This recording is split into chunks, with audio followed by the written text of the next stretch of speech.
Hello everyone, I am Devashish Sarkar, HOD of Basic Science Department, Bansal Institute of Research Technology and Science, Bhopal. Today I am going to discuss about the basics of laser. So how laser works and what are its advantages and disadvantages and how it affects our life. So today we will discuss about this point, that is history of lasers, brief introduction of lasers, then principle, components, its advantage, disadvantages of laser. So let us start with the history. So history of laser, इसमें बहुत सारे scientist ने बहुत से effort किए थे. Basically start किया था एल्बर्ट आइंस्टाइन ने, है ना. लेज़र का जो कॉन्सेप्ट है, थियोरेटिकल कॉन्सेप्ट है, ये लेज़र किस प्रिंसिपल पे वर्क करेगा. पहले तो लेज़र इन्वेंट नहीं हुआ, तो पहले इसका कॉन्सेप्ट आया थियोरेटिकल कॉन्सेप्ट. थियोरेटिकल कॉन्सेप्ट ये है कि कोई भी लाइट, है ना, कोई भी लाइट जब एमिट होता है वो कैसे होता है, और इसका theoretical implication, it means light photon की तरह बिहेव करता है और स्टिमुलेटेडली एमिट कर सकता है. तो ये प्रिंसिपल हमें आइंस्टीन सर ने दिया था. Then afterward Arthur and Townes, दो साइंटिस्ट मिलके 1954 में मेजर का कॉन्सेप्ट लेके आए थे. So what is maser? Maser एक ऐसा डिवाइस है जो माइक्रोवेव लाइट एमिट करता है, एम्पलीफाई करता है. इसी कॉन्सेप्ट पर बेस देन साइंटिस्ट आए मैमन नाम के साइंटिस्ट ने लेज़र का इन्वेंट किया इन 1960. उसके बाद से फिर डिफरेंट टाइप्स ऑफ लेज़र्स का इन्वेंशन स्टार्ट हो गया, gaseous laser and so on. तो यहाँ से जो थियोरेटिकल कॉन्सेप्ट है वो 1916 में आइंस्टीन सर ने दिया, and then first laser was prepared in 1960 by Maiman. Now introduction of laser. What is laser? Laser is acronyms of light amplification by stimulated emission of radiation. क्या है इसका मतलब और कैसे ये वर्क करता है? तो लेज़र एक ऐसी डिवाइस है जो लाइट एम्पलीफाई करता है, खुद प्रोड्यूस करता है और एक स्पेशल कैरेक्टरिस्टिक्स आउटपुट में देता है. आउटपुट में क्या सिर्फ इसके विजिबल लाइट्स है? नहीं, इसके साथ में इनविजिबल्स भी है ना, मीन्स इंफ्रारेड और अल्ट्रावायलेट रेडिएशंस भी. किसी भी मटेरियल से या कोई भी मटेरियल, कोई भी ऑब्जेक्ट लाइट कैसे एमिट करता है. सो हाउ लाइट प्रोड्यूसेस, है ना, व्हाट कॉजेस लाइट. सो किसी भी मटेरियल को जब हम एनर्जी देंगे, फर्स्ट इट एब्जॉर्ब्स. सबसे पहला फिनोमिना होता है एब्जॉर्प्शन. तो इलेक्ट्रॉन्स उसके ग्राउंड स्टेट में होंगे. जैसे ही आपने एनर्जी दिया, it excited to the higher state, और higher state is most unstable state. तो अनस्टेबल स्टेट में बहुत कम समय के लिए रह सकते हैं कोई भी electron. After that, after this time, life time which is about 10 to the power -8 seconds, after this time it has to return in its initial position by emitting a photon. तो जैसे ही हायर स्टेट से lower state में कोई भी electrons jump करते हैं तो फोटॉन्स एमिट करते हैं. इस तरीके से लाइट प्रोड्यूस होता है, ऑर्डिनरी लाइट. क्या डिफरेंस है ऑर्डिनरी लाइट और लेजर लाइट में? बेसिक डिफरेंस है, जो ऑर्डिनरी लाइट है वो कॉम्बिनेशन होता है बहुत सारे वेवलेंथ्स का, बहुत सारे कलर्स का, and it is multi directional, सभी डायरेक्शंस में फैले होते हैं. एंड लास्ट इज इनकोहेरेंट, और यही प्रॉपर्टी लेजर में सबसे इंपॉर्टेंट रोल प्ले करता है कोहेरेंट का. That is laser lights are monochromatic, it means single colour, है ना, सिंगल कलर का होता है लेजर लाइट, एंड यूनिडायरेक्शनल.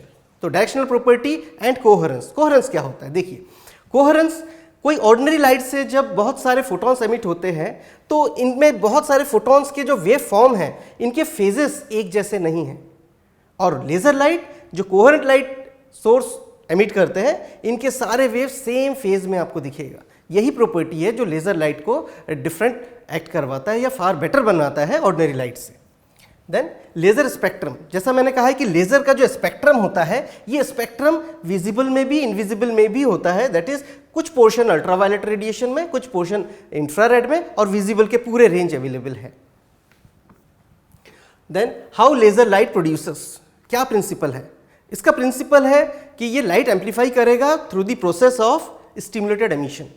सो कुछ पॉइंट्स है इस स्टेप्स में जाकर के. That is first action is the pumping, then pumping action, then pumping type, active medium, population inversion, and then it comes to the stimulated emission. थोड़ा समझते हैं in terms को.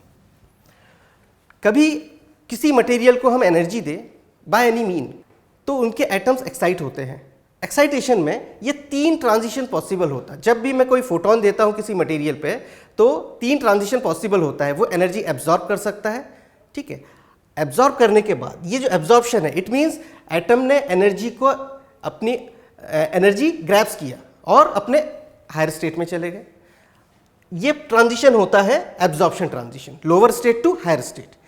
हायर स्टेट जैसा मैंने कहा है कि बहुत अनस्टेबल होता है, उसके पास लाइफ टाइम सिर्फ 10⁻⁻8 सेकेंड्स का ही होता है। After this time limit it has to return back by emitting a photon. और इस टाइप के एमिशन को हम स्पॉन्टेनियस एमिशन कहते हैं, क्योंकि यहाँ पर कोई भी हमने एक्सटर्नल एनर्जी नहीं दिया उसको ऊपर स्टेट से नीचे स्टेट में आने के लिए। So this is spontaneous. Spontaneous means self, this is self emission. और सारे ऑर्डिनरी लाइट्स इसी तरीके से स्पॉन्टेनियसली एमिट करते हुए लाइट एमिट करते हैं। Last is this stimulated. It is a quantum mechanical phenomena. अगर एक्साइटेड स्टेट 10⁻⁻8 सेकेंड के लिए ही एटम वहाँ पर रह सकते हैं, इसी ड्यूरेशन में अगर फिर से हमने एनर्जी प्रोवाइड कर दिया इन एटम को एक्साइटेड स्टेट में, then it return back. Time limit नहीं इंक्रीज होगा इस स्टेट में, लेकिन इस स्टेट में इंटरेक्शन अगर फोटोन का हुआ, then it returns back after 10⁻⁻8 second by emitting 2 photons. और ये 2 फोटोन कोहेरेंट होते हैं। इनके किसी भी समय पर, किसी भी 2 अलग अलग समय पर अगर हम फेस देखें, एंगल देखें, वो सेम होंगे या कांस्टेंट फेस डिफरेंस होंगे। ये है स्टिमुलेटेड एमिशन। लेजर के कंपोनेंट्स क्या होते हैं? लेजर के कंपोनेंट्स बेसिक है optical resonator, active medium, excitation और कपलर्स। दैट इज ये जो आप ऑप्टिकल रेजोनेटर का पोर्शन देख रहे हैं, तो एक्टिव मीडियम वो मीडियम है जिस मटेरियल में लेजर लाइट प्रोड्यूस होता है। देन एक्साइटेशन मैकेनिज्म, ये होता है पंपिंग। एक्साइटेशन मैकेनिज्म को हम पंपिंग कहते हैं, जिस मीडियम से हम एनर्जी प्रोवाइड करते हैं एटम को एक्साइट करने के लिए। देन ऑप्टिकल रेजोनेटर एक अरेंजमेंट है जिससे हम एम्प्लीफिकेशन करते हैं। जैसे यहाँ पर दिखाया गया है 2 मिरर्स, है ना, मिरर्स। तो इसमें पार्शियल फीडबैकिंग से हम इसको एम्प्लीफाई करते हैं। पंपिंग, जैसा मैंने कहा एनर्जी सोर्स। एनर्जी सोर्स हम कुछ भी रख सकते हैं, जैसे यहाँ पे optical pumping, electrical, chemical, direct method या थर्मल। कोई भी एनर्जी सोर्स से हम एटम्स को पंप कर सकते हैं लोअर स्टेट से हायर स्टेट में जाने के लिए। Then pumping levels. इन लेवल्स का बहुत इंपॉर्टेंस है। ये डिपेंड करता है, ये डिसाइड करता है एक्चुअली कि कोई भी लाइट जब एमिट होगा तो वो कंटिन्यूस बीम होगा या पल्स्ड फॉर्म में होगा। तो इनिशियली 2 लेवल पंपिंग यूज किया गया, देन 3 and 4। अब 2 लेवल में एक ग्राउंड स्टेट होता है, एक एक्साइटेड स्टेट होता है। 3 लेवल में एक मेटास्टेबल स्टेट होता है। 4 लेवल में 2 मेटास्टेबल स्टेट होता है। ये मेटास्टेबल स्टेट क्या है और इसकी ज़रूरत क्यों पड़ी हमें पंपिंग की? पंपिंग के थ्रू हम अचीव करते हैं पॉपुलेशन इन्वर्जन। पॉपुलेशन इन्वर्जन एक ऐसा प्रोसेस है जिसमें ग्राउंड स्टेट में एटम जब हम फोटोन देते हैं या एनर्जी देते हैं वो एक्साइटेड स्टेट में जाते हैं। सो एक प्रोसेस ये है कि maximum number of atoms excited state में होना चाहिए किसी भी समय में as compare to the ground state. इस प्रोसेस को हम बोलते हैं पॉपुलेशन इन्वर्जन। इसको जब तक हम अचीव नहीं कर सकते तब तक कंटिन्यूस बीम हम आउटपुट में नहीं ले पाएंगे।